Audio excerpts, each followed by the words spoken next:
Hola niñas y niños, bienvenidos a otra clase más de apoyar el diagnóstico en cuarentena. Eh, bueno, la vez pasada habíamos visto lo que son cementos mentales, ¿sí? Y les dije que en esta clase pues íbamos a continuar viendo otros tipos de materiales que se usan en odontología y les dije que les iba a explicar amalgamas y resinas, ¿sí? Entonces hoy vamos a ver amalgamas y resinas y además vamos a ver todo lo que se usa para poder poner una amalgama, para poder poner una resina, que son pues los materiales de obturación que más se usan en odontología, ¿sí? Entonces, vamos a comenzar hablando de la amalgama, que es la más antigua, sin embargo, es la que ya no se está usando, ¿sí? Cuando hablamos de amalgama, nos referimos a esa obturación que muchas personas tienen en boca, que es oscurita, que es como negrita, que dicen, ay, yo tengo la negra, ¿por qué no me la cambian por una blanquita? O me la podría cambiar por una blanca. O, ay, a mí en la EPS me ponen esa amalgama, me ponen la negra, o fui al hospital y me pusieron fue de la calza negra. Sí, entonces, resulta que esa amalgama eh, durante muchos años fue muy buena y es buena, o sea, si uno mira, hay personas que tienen años con esas restauraciones y debajo de esas restauraciones no hay caries y ha durado y han masticado un montón de cosas y ahí dura y ahí durará, ¿sí? Pero, ¿por qué se está dejando de usar? Se está dejando de usar principalmente por dos razones, ¿sí? Uno es porque hoy en día lo estético le está ganando a lo que de pronto pueda ser funcional pero no sea tan estético, ¿sí? Entonces como la estética nos está invadiendo tanto, pues la amalgama es poco estética. Una cosa negra en boca nunca va a ser bonito. La gente siempre lo va a asociar como con alguna caries o como con alguna enfermedad o con algo que se ve feo. Entonces por eso la gente prefiere tener resinas. Y segundo, y creo que el más importante que la parte estética, es que resulta que como en 1950 y algo, se descubrió una enfermedad que es neurológica que se llama enfermedad de Minamata y eh, era causada por la ingesta y por la presencia de mercurio en el organismo, ¿sí? El mercurio es nocivo para los seres humanos, ¿sí? Y según muchas investigaciones durante ese tiempo que se pusieron a investigar, se dieron cuenta de que el mercurio causaba en ciertos niños retraso mental, enfermedades neurológicas, casi que algunos quedaban en coma. Obviamente no porque les pusieran una amalgama en boca, sino porque había mucha cantidad de mercurio en esa área. Entonces encontraban mercurio en el agua, había mercurio en muchos lugares y entonces tanto mercurio en el organismo no es bueno.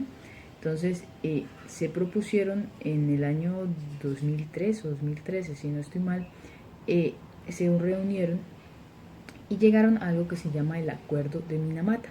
Y el Acuerdo de Minamata consistía en que los países debían tratar de dejar de usar el mercurio, ¿sí? La amalgama, la composición de la amalgama es plata, estaño, cobre y zinc y una parte de mercurio. Normalmente cuando uno la preparaba, la amalgama, bueno, entonces voy a terminar la historia de la convención de Minamata. Entonces, dijeron en esa convención que entonces los países se tenían que comprometer y firmaron un tratado en el que iban a tratar de dejar de usar el mercurio. ¿Para qué? Para que las personas pues no llegaran a tener esos problemas que se habían descubierto, ¿sí? Entonces, digamos, Colombia está entre los países que firmó eso en esa convención y entonces pues ya hoy en día los odontólogos debemos tratar de no usar amalgama y si ustedes miran las clínicas dentales hoy en día o los consultorios ya no hay amalgama, ya no se usa la amalgama, simplemente se usa la resina, que es la blanquita y que hoy en día está tratando tratar de igualar a la amalgama en términos de resistencia, de dureza, ¿sí? Nunca va a ser igual a la amalgama. La idea es que llegara a ser tan resistente como la amalgama, pero nunca va a ser tan resistente, o hasta el momento no ha logrado ser tan resistente como la amalgama, pero pues la idea es que llegue a ser tan resistente como la amalgama, ¿sí? Hoy en día aún se usa en muchos hospitales y en algunas EPS, sin embargo ya sabemos que no se debe usar y se debe empezar a relegar su uso, ¿sí? Entonces, eso en cuanto a por qué es que ya la gente no está usando tanto la amalgama, ¿sí? Esa es como la razón. Entonces les está diciendo que la amalgama está principalmente compuesta por plata, estaño, cobre y zinc y una porción de amalgama, ¿sí? Normalmente uno la amalgama la encuentra, viene en unas capsulitas, ¿sí? Como estas que están acá. Entonces, esa capsulita tiene como una membranita, como si fuera una jeringa chiquita, ¿sí? La idea es que resulta que en esa amalgama, en esa capsulita, una parte tiene lo que les estoy diciendo, plata, estaño, cobre y zinc, y otra parte tiene mercurio. El mercurio tiende a venir como líquido. No sé si ustedes alguna vez han visto el mercurio, pero digamos los termómetros antiguos que tenían mercurio en esa partecita que era como plateada, si se rompían el mercurio se salía, uno veía que el mercurio es líquido, ¿sí? Se forma como unas bolitas líquidas. Entonces, dentro de esa capsulita hay mercurio y en la otra parte pues está plata, estaño, cobre, zinc, ¿sí? Entonces, cuando uno oprime ese pequeño émbolo que tiene la cápsula, lo que hace es romper una membrana que hay en la mitad y hace que se comunique entonces el mercurio con todas esas metales, ¿sí? Y al hacer la vibración, pues se crea una perfecta mezcla entre el mercurio y esos metales. Y entonces así es mucho más fácil luego llevar la boca y ponerla, ¿sí? Esa es una de las formas en que viene. Entonces viene una capsulita. Uno esa capsulita la coge, lo que les digo, rompe la membrana y la pone en un amalgamador. Esto es un amalgamador. Uno la pone en el amalgamador y el amalgamador entonces uno lo pone, normalmente viene 10 segundos, 20 segundos. Ustedes normalmente siempre donde vayan a hacer las prácticas, si aún usan amalgama, preguntan cómo funciona. Normalmente el amalgamador es muy sencillo de usar, en el instituto hay uno. También ustedes van a aprender a usarlo porque van a ver lugares donde lo deben usar y deben saber cómo se usa. Todos funcionan más o menos igual, sin embargo tienen sus peculiaridades, pero simplemente lo conectan, levantan una tapita y ponen esa capsulita dentro de unos bracitos que hay que la sostienen, ¿sí? Cuando uno la ponen esos bracitos que la sostienen, los bracitos la sostienen para que cuando ella empiece a vibrar, pues ahí se sostenga y luego uno simplemente después de los 10 o 20 segundos la saca. Y al sacarla, ahí sí, la abre y la dispensa en un vaso DAPE y luego sí la pasa, ¿sí? Entonces, para hacer una amalgama normalmente, otra de las razones por las que la amalgama dejó de usarse o está dejando de usarse es porque, que sería la tercera razón, es porque para uno hacer amalgamas tiene que hacer las paredes de las cavidades de los dientes retentivas. Es decir, si yo tengo una caries y la caries era así profundita, era nomás un huequito y yo bajaba y listo, quité la caries, con una amalgama yo tenía que quitar tejido o tengo que quitar tejido sano a un lado y al otro para que esa cavidad me quede retentiva y cuando yo empaque la amalgama y la meta, la amalgama fluya hacia esos lugares y la amalgama no se salga, porque la amalgama no es adhesiva. La amalgama queda en boca por retención mecánica, porque esas paredes le impiden luego salir una vez ella cristaliza, ¿sí? Entonces, esa es otra de las cosas que no era buena de la amalgama, que a veces si era una caries muy grande y uno había tenido que quitar un montón para quitar la caries y luego tenía que quitar lo poquito que había quedado sano, hacerlo retentivo para que pudiera aguantar y quedarse en boca, pues eso no es bueno, ¿sí? Porque está eliminando tejido sano para que algo quede ahí puesto, ¿sí? Entonces, esa es otra de las razones por las que la amalgama ya está dejando de usarse. Bueno, entonces les decía, la amalgama. Cuando ustedes les pidan, esto también hace parte de lo que tienen que ver en esta materia, y es el instrumental que se usa, ¿sí? Entonces, digamos que el instrumental básico, siempre que a usted le digan pásenme un básico, o siempre un odontólogo para poder hacer un examen diagnóstico, digamos que una persona viene a consulta por cualquier cosa, ustedes siempre deben poner un instrumental básico, ¿sí? ¿Qué es un instrumental básico? El instrumental básico en odontología consta de un espejo, un explorador, unas pinzas algodoneras, una sonda periodontal, ¿sí? Espejo, explorador, pinzas algodoneras y sonda periodontal, ¿sí? Esas 4 cositas siempre deben ponerlas en la bandeja. Ese es el básico, siempre todos los paquetes tienen un básico. Ah, y la cucharilla, se me olvidaba, yo sí decía algo me falta, esas 5 cosas. Entonces, repito: espejo, explorador, pinza algodonera, sonda periodontal y cucharilla, ¿sí? Esas 5 cositas son las que se necesitan en un básico. Todos los básicos siempre en todos lados constan de lo mismo, porque el espejo, obviamente, para mirar. Una de las cosas que deben saber del espejito, esa lunita que uno ve chiquita, es que ella, cuando ustedes están aprendiendo y están entrando en boca, uno normalmente respira por la boca. Entonces, cuando ustedes están mirando, de repente se empaña y uno puede ver bien, ¿sí? Uno no puede ver bien. Entonces, un truco importante es que esa lunita, cuando se empaña, ustedes la pueden limpiar con la parte interna, con el carrillo. Ustedes deslizan la lunita por el carrillo y ahí como que la secan. Entonces, la saliva va a ayudar a que no se empañe tan rápido. Y es una forma de limpiarla y es una forma de que no se empañe tan rápido el espejo, ¿sí? Obviamente nosotros siempre tenemos los espejitos esterilizados, entonces no estamos haciendo nada malo con que rocemos con la parte interna del carrillo el espejito y lo limpiemos. Y sirve muy bien, van a ver cuando ustedes lo hagan, ay sí, qué chévere, sí, porque ayuda bastante. Entonces acuérdense siempre, lo que se empaña, la lunita, la pueden restregar contra la parte interna del cachete con el carrillo, en nuestra parte de acá, ahí la pueden limpiar y pueden ver perfectamente, ¿sí? Entonces, el espejo sirve para eso, para mirar. La otra es el explorador, ¿sí? El explorador, ustedes van a ver que es algo que es así como puntudito y sirve para explorar, es para mirar si hay zonas retentivas, si hay zonas en las que hay caries, y como su palabra lo dice, es un explorador, ¿sí? Uno lo que hace es mirar todas las superficies, mirar qué cosas están bien, qué cosas están mal, si están lisas, cómo está la textura, esas cosas, ¿sí? El explorador normalmente tiene 2 lados, uno curvo y uno que es más como cuadradito, como rectico, como con unos ángulos. La otra cosa que también se usa, que se debe poner, es la pinza algodonera. Normalmente nosotros siempre para limpiar algo necesitamos algodones, entonces siempre necesitamos la pinza algodonera. La cucharilla. La cucharilla, como su palabra lo dice, es una cucharita, pero chiquita, es una cucharilla. Sirve para uno mirar, digamos, si hay una caries, qué tan reblandecido está ese tejido ahí donde está la caries.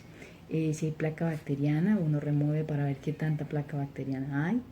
Es como una cucharita con la que uno quita como los dientes y en boca las cosas son chiquitas, pues uno no va a meter una cucharota, es una cucharita porque se llama cucharilla, porque es una cucharita pequeña y a la vez ella tiene como unos bordecitos filosos. Los bordecitos filosos, no filosos de que cortan muchísimo, pero sí ayudan a quitar, digamos, la dentina. Cuando hay caries, esos bordecitos filosos ayudan a uno remover, a que uno pueda remover ese tejido que está reblandecido por la caries. Y la otra cosa es la sonda periodontal. La sonda periodontal es algo que a veces se usa, a veces no se usa. Si el paciente está sano, normalmente uno no usa la sonda periodontal. ¿Sano en qué sentido? Que uno lo mira y no tiene gingivitis, ¿sí? No tiene la encía inflamada. Entonces, si el paciente no tiene la encía inflamada, uno ve la encía bien, normalmente uno no usa la sonda periodontal. Pero en un paciente que tenga problemas periodontales, normalmente uno usa la sonda periodontal Y la sonda periodontal uno la mete en una cosa que se llama surco biológico, ¿sí? En ese surquito que mide normalmente como 2 milímetros, si el paciente tiene enfermedad periodontal puede que se haya formado una bolsa, es decir, que cuando uno esté metiendo esa sondita, se llama sonda porque hace un sondaje, ¿sí? Mide. Cuando uno está metiendo y está pasando esa sondita, si eso se mete mucho más allá de los 2 milímetros o 3 milímetros, quiere decir que hay una bolsa y ahí se está acumulando comida y ahí con el tiempo puede haber una enfermedad periodontal muy agresiva, ¿sí? Entonces normalmente por eso también se pone la sonda periodontal para mirar si el paciente tiene algún problema periodontal o si está sano, ¿sí? Entonces esas 5 cositas siempre son regla básica de el instrumental básico, ¿sí? Siempre que les digan pásenme un básico, normalmente en donde ustedes hagan prácticas, siempre los básicos están como empaquetaditos, ya están listos. Pero si no están listos porque la forma de esterilizar es diferente, siempre deben incluir esas 5 cosas. Ahora, hay lugares donde no tienen las cosas completas porque no ven necesario todas esas 5 cosas. Entonces ustedes siempre preguntan, siempre les digo que pregunten porque lo que nosotros les enseñamos pues es como son las cosas, pero todos trabajan de forma diferente, ¿sí? Entonces, esas son como las 5 cosas básicas que debe tener. Si no, pues le dirán, no, acá solo usamos el espejo, el explorador y la pinza algodonera. Esas son las 5 cosas que usamos. El resto no las usamos nunca o a veces. Cualquier cosa el doctor se la pide, ustedes se la pasan, ¿sí? Pero bueno, siempre que si les llegáramos a preguntar de qué consta un instrumental básico, esas son las 5 cositas que debe tener, ¿sí?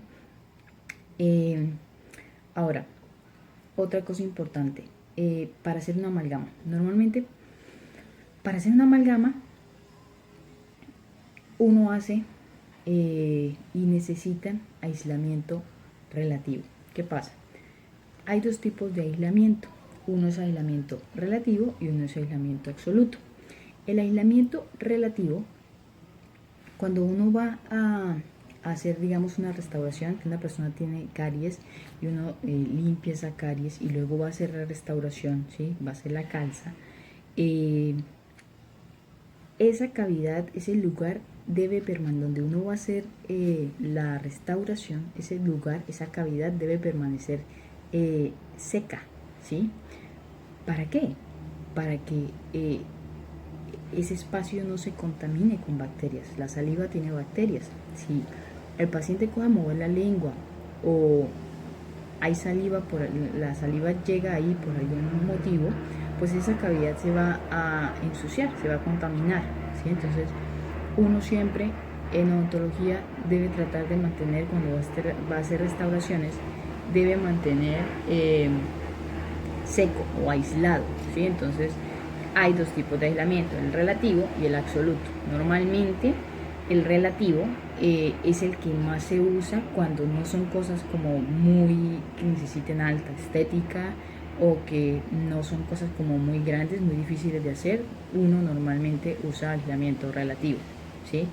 Pero cuando son cosas que necesitan alta estética o alta precisión o cosas como que requieren de mucho cuidado, se hace entonces aislamiento absoluto, ¿sí? Entonces, para hacer un aislamiento relativo, simplemente necesitamos algodones, fronditas de algodón que uno pone alrededor del diente y pues el odontólogo mira cómo pone los dedos y logra mantener esa zona aislada, ¿sí?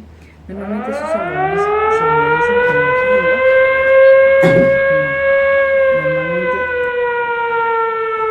Entonces, les decía entonces que están esos 2 tipos, el aislamiento relativo y el aislamiento absoluto, ¿sí? Entonces, el aislamiento relativo, los algodoncitos, normalmente uno los debe entonces cambiar cuando ve que ya se han humedecido con la saliva. Y es el más sencillo, entonces por eso también ustedes siempre deben verificar que el odontólogo tenga en su mesita auxiliar o en su bandeja la algodonera. La algodonera es una cosita metálica o plástica donde normalmente están los algodones, ¿sí? Eso también siempre se usa, entonces eso normalmente también siempre debe ir en una bandeja. Eh, Además que si hay pinza algodonera, pues la pinza algodonera va a necesitar algodones. Entonces siempre por eso deben haber algodones. Entonces, esos son los dos tipos de aislamiento, relativo y absoluto. Ahorita les explico el absoluto. Normalmente para hacer una amalgama siempre se usa es aislamiento relativo, no se usa aislamiento absoluto, porque la amalgama no es tan hidrófoba como la resina, ¿sí?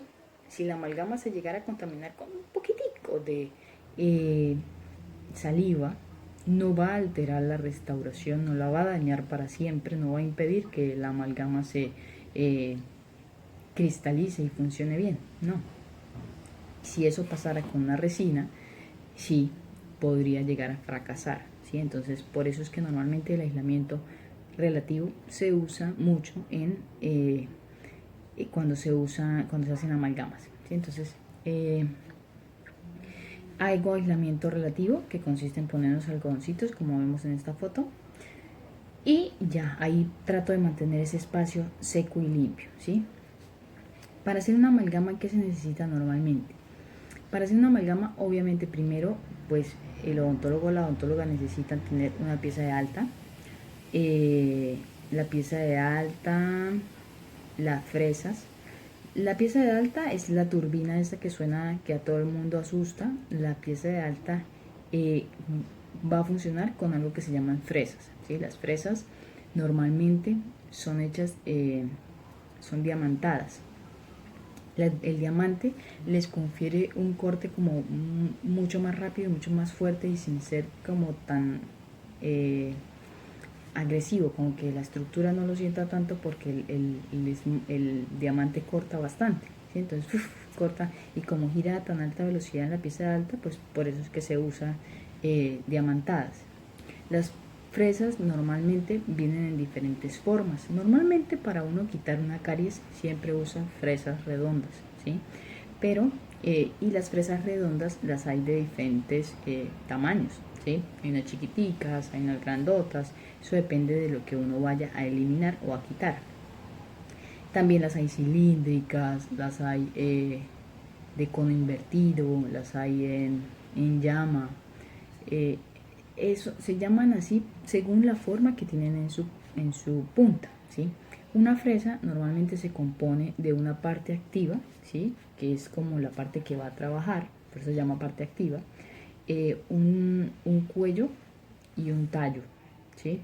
El tallo es donde va a ir insertada la fresa dentro de la pieza de alta, ¿sí? Es lo que encaja dentro de la pieza de alta, el cuellito, que es como lo que queda ahí en intermedio, el cuello, y la parte activa, pues es lo que realmente va a cortar y va a trabajar. Entonces, esa parte activa, lo que les digo, tiene diferentes formas dependiendo de lo que uno vaya a hacer. Y las formas pues son normalmente las que les dije, en llama, cilíndrica, redonda y de cono invertido, ¿sí?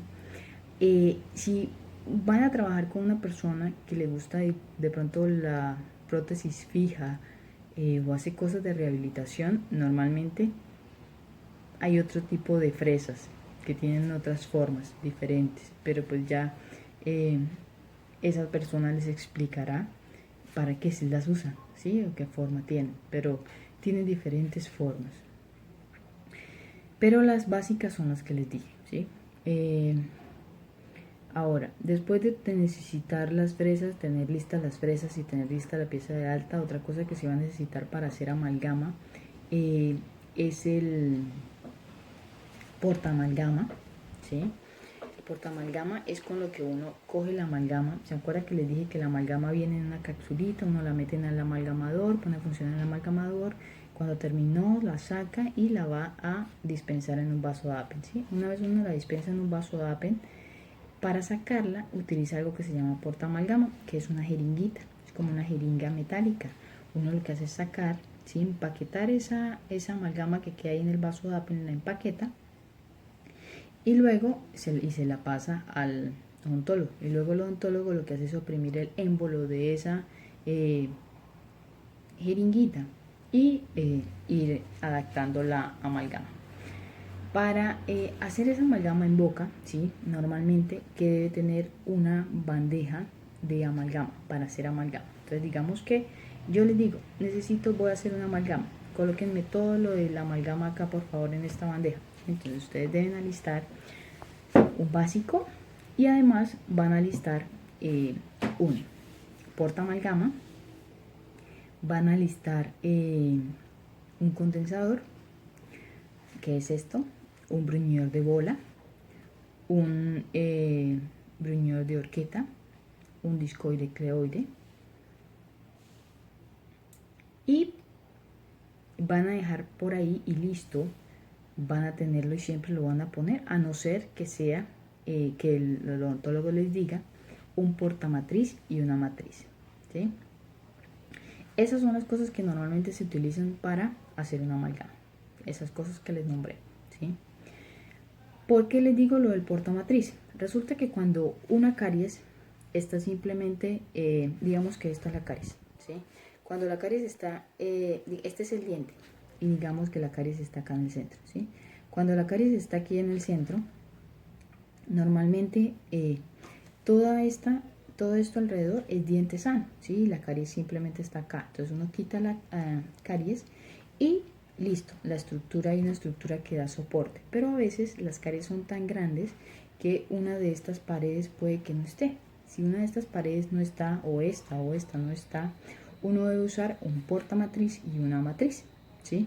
Que es como un aparatico que ayuda a darle forma a la parte del diente que no existe, y entonces uno lo pone, uno lo ajusta.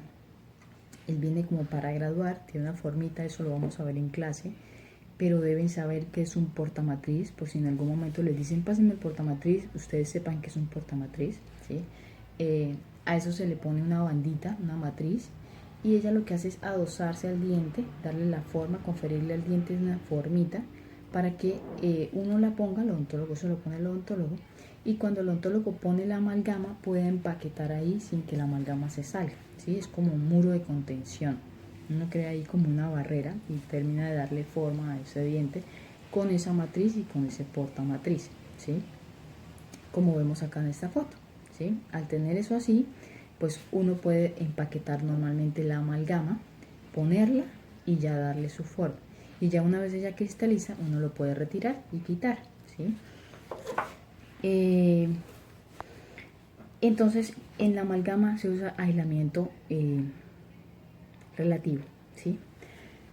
Ahora, ya hicimos la amalgama, ¿sí? Normalmente la amalgama uno la deja hechecita y si la quisiera pulir, tendría que esperar casi que 8 días para pulirla, ¿sí? Pero lo que les digo, ya se está dejando de usar, entonces pues ya muy raro los que de pronto vean cómo funciona una amalgama o cómo se pone una amalgama. Ahora, la otra cosa que sí se usa mucho, entonces, y que se está empezando a usar mucho en odontología, es la resina. La resina, para usarla, normalmente sí tenemos que tener un campo operatorio seco. ¿Por qué? Porque la resina es hidrófoba, ¿sí? La resina no se la lleva bien con el agua o con lo que está mojado. Entonces, si una cavidad en la que yo ya quité la caries, ya la tengo lista, limpiecita, le quité toda la caries, si me llega a impregnar con saliva, tengo que volver a echar agua, volver a limpiar, volver a secar, porque si no, ahí no va a pegar esa resina y puede que esa resina falle y se caiga, ¿sí? Entonces, para hacer una resina, yo normalmente sí debo tener y sí debo hacer aislamiento absoluto, ¿sí? ¿En qué consiste el aislamiento absoluto? Eso es otra bandeja, ¿sí? Para hacer un aislamiento absoluto, y normalmente van a ver que dependiendo del especialista, uno hace o no hace aislamiento absoluto. Si ustedes van a donde un ortodoncista nunca va a hacer aislamiento absoluto. Pero si van a donde un endodoncista siempre va a hacer aislamiento absoluto, ¿sí? Porque dependiendo del procedimiento que uno vaya a hacer, requiere aislamiento absoluto o no requiere aislamiento absoluto, ¿sí? Entonces, el endodoncista siempre va a hacer aislamiento absoluto, y para un aislamiento absoluto la bandeja consta de una tela de caucho. Esa tela de caucho estira, ¿sí? Es una cosa, se llama de caucho porque estira, es elástica y se adapta a lo que uno necesite hacer. Un arco de Young, que es el que se va a poner, ¿sí? El arco de Young. Puede que se use, el que más se usa es ese arco de Young, pero hay otros tipos de arcos. Grapas. Las grapas son como unos anillos que van a ir pegados al diente y son los que van a ayudar a mantener el lugar de trabajo ahí y la tela de caucho ahí donde uno lo necesita, ¿sí? Para uno ver mejor. Son como unos anillitos que van al cuellito del diente, van a ir como apretando, como arcando al diente. Y vienen de diferentes formas y tamaños, ¿sí? Ustedes miran las grapas y normalmente esas grapas tienen ahí marcados, tienen unas letras o unos números, eso depende de la casa comercial, el tipo de grapa que se va a usar, pero también según la forma uno logra determinar y adivinar para qué diente es, ¿sí? Hay unas grapitas que tienen los brazos como así, como bien metiditos al fondo. Eso es para dientes que no han erupcionado completamente, entonces uno necesita como meterse bien. Hay unas grapitas que son más así, entonces es como para dientes, para premolares. Hay unas que son más anchas, entonces uno se imagina que son para molares porque son más grandes. Todas las grapas, va a haber un documento que ustedes van a encontrar en el que se les explica para qué funciona cada grapa y los diferentes tipos de grapas. Pero entonces dentro del aislamiento absoluto también deben ir grapas. Un portagrapas que se usa para esas grapas a poder abrirlas o cerrarlas, ¿sí? Les digo que es como un anillito, pero ese anillito pues se abre o se cierra, ¿sí? Con el portagrapas. Y un perforador de dique de goma, ¿sí? Un perforador de dique de goma es como un abre huecos, pero chiquita, que sirve para abrir los huequitos en donde uno va a poner esas grapas, ¿sí? Esas son las cosas que se necesitan en una bandeja para hacer un aislamiento absoluto, ¿sí? Entonces, dique de goma, arco de Young, grapas, portagrapas y perforador de dique de goma. Y normalmente también se usa seda dental. La seda dental se usa como seguridad. Uno normalmente amarra esa sedita a la grapa y la amarra a la oreja del paciente por si se llegara a soltar o algo no salga volando o le peguen un ojo al paciente o bueno, no sé, cualquier cosa puede pasar. Si está aquí amarradita pues no sale volando y se sostiene, ¿sí? Entonces normalmente para hacer una resina sí se necesita aislamiento absoluto. Ahora no quiere decir que donde ustedes vean que hacen una resina sin hacer aislamiento absoluto ya están haciendo las cosas mal. No, hay personas que aprenden a hacer aislamiento relativo muy bien con algodones, trabajan muy bien y esa cavidad nunca logra contaminarse. Pero hay lugares donde se hacen cosas tan estéticas que sí es requisito hacer aislamiento absoluto, ¿sí? Entonces, para hacer una resina, normalmente lo mismo que con una amalgama, uno primero quita la caries y obviamente al quitar la caries queda una cavidad, ¿sí? Al quedar esa cavidad lista para uno poner la resina, primero debe usar algo que se llama el desmineralizante. O el desmineralizante lo que hace es, como la palabra lo dice, desmineralizar. El desmineralizante normalmente es ácido ortofosfórico al 37%. ¿Sí? Ese ácido ortofosfórico normalmente se aplica sobre el esmalte dental. En algunas ocasiones se aplica sobre dentina, pero actúa bien es sobre el esmalte dental. Y él lo que abre es unas microporosidades en ese esmalte para luego uno poder poner el adhesivo y poder poner la resina, ¿sí? Si uno no desmineralizara, esa resina jamás pegaría bien en ese diente, ¿sí?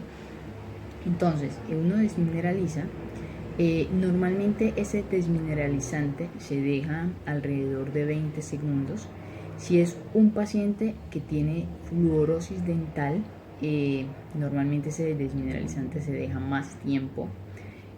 Pero bueno, como estamos hablando de lo que ustedes deben tener listo siempre cuando uno va a hacer, digamos, una resina, entonces ustedes deben alistar el desmineralizante, que sirve para eso que les dije. Luego deben alistar un adhesivo. Un adhesivo normalmente viene en una botellita y ese adhesivo lo que hace es como penetrar en esos huequitos, en esas microporosidades que les digo que crea el ácido, para que y uno luego lo fotocura, ¿sí? Entonces deben tener listo el desmineralizante, el adhesivo, una lámpara de fotocurado y una resina, ¿sí? Eso siempre que se vaya a hacer una resina, siempre se necesitan esas cosas, y además un FP3, ¿sí? ¿Qué es un FP3? Es esta espatulita que sirve para uno poder empaquetar y darle forma a la resina, ¿sí? La lámpara de fotocurado la deben también tener puesta, ¿por qué? Porque uno fotocura el adhesivo. El adhesivo endurece y luego cuando uno pone la resina también endurece, ¿sí? Entonces con la lámpara de fotocurado. La resina tiene algo que se llama ganfaroquinona, que es la que cuando recibe la luz hace que se endurezca la resina, ¿sí? Entonces, si a ustedes les dicen que una bandeja para resinas, ¿qué debe tener?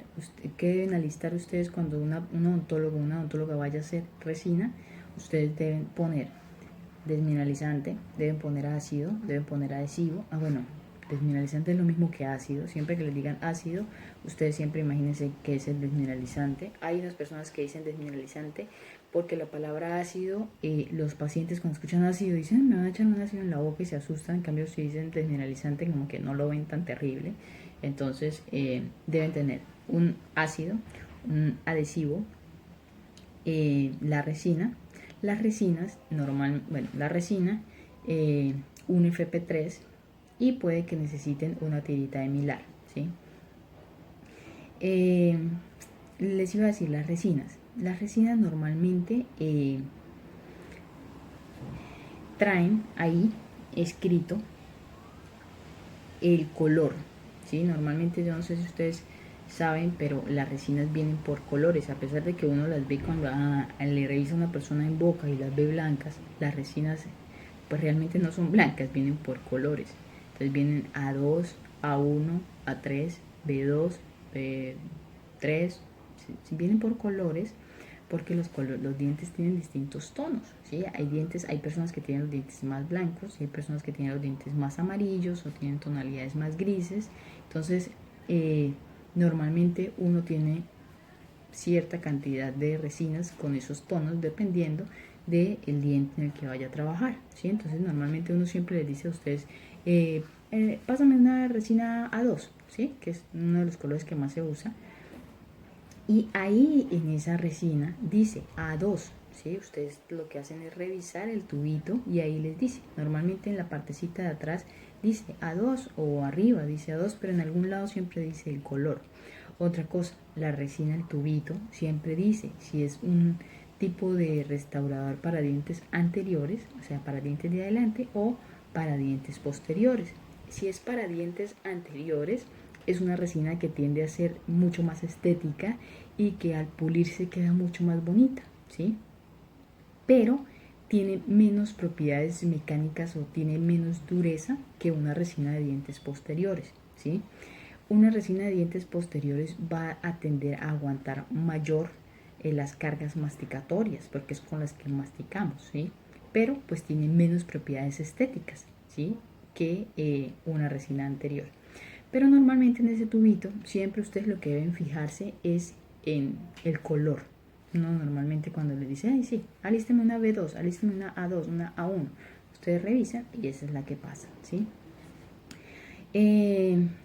Sí, acostúmbrense a leer. Si ustedes leen, todo les va a ir bien porque todo lo que ustedes pasen, ustedes saben qué es lo que están pasando, ¿sí? Si ustedes pasan las cosas sin leer, pues ahí es donde empiezan a haber problemas.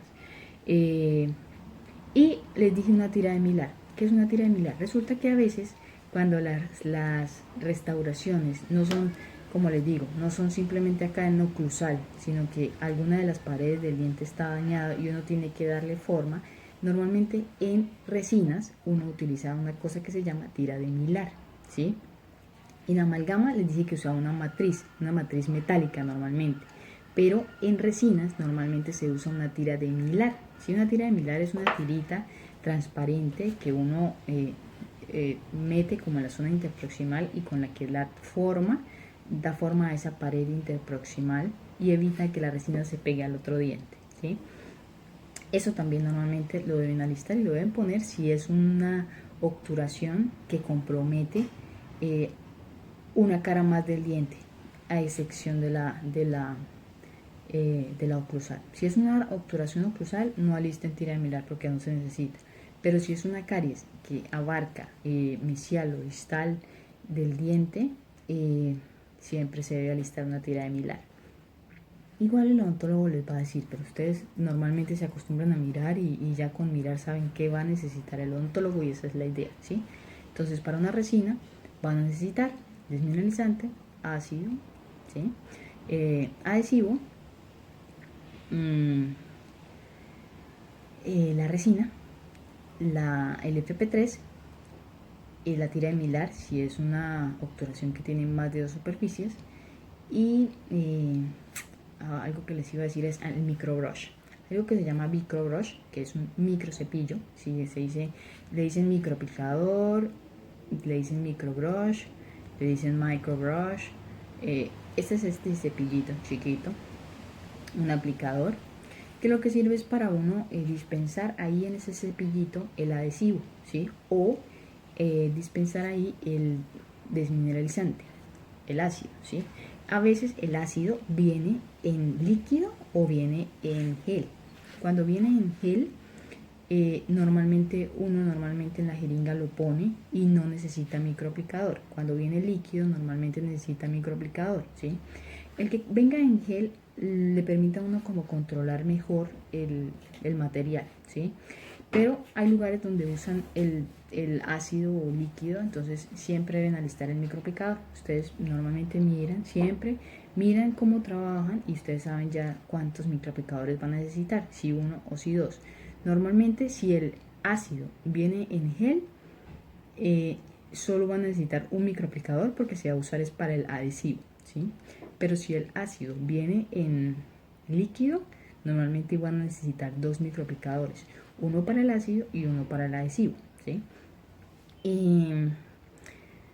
Eso en las resinas. Ahora las resinas una vez se terminan, uno la regla normalmente siempre es con el FP3. El FP3 tiene una formita así como alargadita, que es con la que uno le da forma a la resina, a la espátula, ¿sí?